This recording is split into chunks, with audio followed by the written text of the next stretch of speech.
October 23, 2022. A reading from the Holy Gospel according to Saint Luke.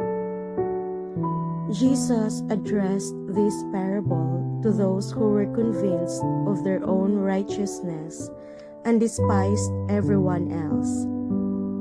Two people went up to the temple area to pray. One was a Pharisee and the other was a tax collector. The Pharisee took up his position and spoke this prayer to himself.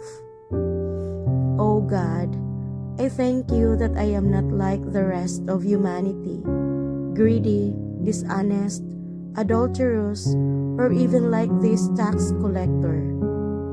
I fast twice a week and I pay tithes on my whole income."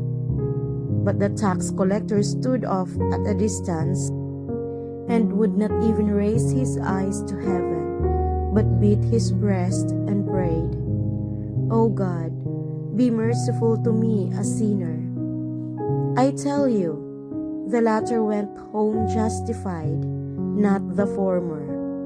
For whoever exalts himself will be humbled, and the one who humbles himself will be exalted.